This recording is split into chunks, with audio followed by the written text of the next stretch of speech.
You can't let him die. The stone next to him is also waiting to be chopped. Men can't either. Dad doesn't know who's who, but he should really thank him for taking him away. Right, don't say that. Dad is completely out of the loop. Why? He wasn't beaten by just one person.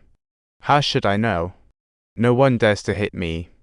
Seeing Hunan expose the dirty deeds, her husband blew a fuse, slapping him hard while watching Mom get hit again. The daughter chomped down on Dad's leg, and Yanx's head collided with the rock. Unfortunately, she died. Hunan stared in disbelief, feeling her breath fade, and his hope extinguished. But her husband was unfazed, coldly saying, "If the master gives you a whack, don't run. Don't run, don't run, don't run." Yanx's death was the last straw for Hunan. The islanders contacted Officer Zhu from the city to handle this, and looking at the obvious bruises on the child, everyone spoke in unison. He just slept and fell to his death. Seeing Hunan silent beside them, the old ladies joked, "Keep it down, will you?" "Officer Zhu, what exactly is going on?" Seeing Officer X's sighing gaze, Hunan boldly revealed the truth. Yangtze was killed by Wanzhong, but Wanzhong retaliated. He claimed Hunan wanted off the island, gave him all the money, begging not to take daughter. While arguing, an accident happened.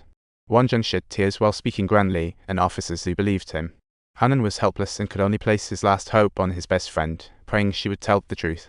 But when she got scared, so she once again chose to run away, not daring to meet Hunan's gaze. I was asleep. Her friend's words shattered Hunan's last hope, and ultimately, Yanx's death was labeled an accident. Before leaving, the islanders brought local specialties, and Wanzhong even stuffed him with money. What a joke. This is wealth. The best friend planned to leave with Officer Zhu, but the old lady feared she'd talk too much. Before her friend boarded, she told Daxu to sail off, forcing her to wait till the next day. That afternoon, her brother-in-law brought her food. Having just betrayed Hunan, she didn't overthink. After finishing the meal, she dozed off into dreamland. Late at night, the brother-in-law entered her room, trying to lift her arm, but she remained unresponsive. The brother-in-law's greedy expression surfaced, and just as he removed her panties, Hunan walked in with a blank expression. Hunan, full of strength, slapped him. The man then noticed her thigh poker and she left silently. Hunan then slowly crouched down, gazing at her sleeping friend and reminiscing about their happy childhood. Back then, they were playing foot together when suddenly a group of boys surrounded them, ready to pick on them, only for Hunan to step in and protect her. But unexpectedly, her friend ran away alone out of fear, hiding in the distance, watching those boys. Knock Hunan out with her flute, and the leader of those boys was none other than Hunan's husband, Wanzhong. In that moment, she finally understood that her friend had always been running away. The next day, Hunan buried her daughter in the yard, even if her husband scolded her for bad luck. This time, Hunan remained indifferent. Wanzhong went to the city with his brother-in-law, returning only the next day, while Hunan kept working in the fields. Subtitles today. The sun was blinding. Several old ladies sat under a tree, watched Hunan work hard, and even joked. Listening to the old lady's laughter, Hunan paused her work, staring intently at that blinding sun. The grievances and suffering for 30 years slowly engulfed her in darkness. Now, the sunlight illuminated her, guiding her towards the path she should take.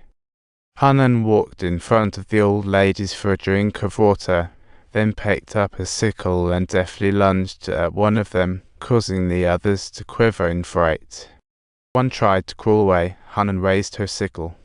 The third old lady fled, and Hunan chased.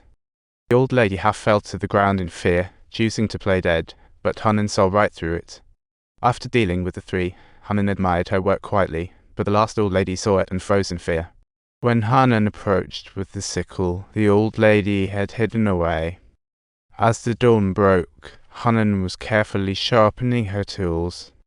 And then she picked up a sharpened pair of scissors, walking toward that old lady. Instead of attacking, she started tidying up her hair when suddenly a shriek pierced the air. It was the old lady from last night who caught her friend and dragged her into the woods. The old lady was trembling with fear, shouting, "I still need a man."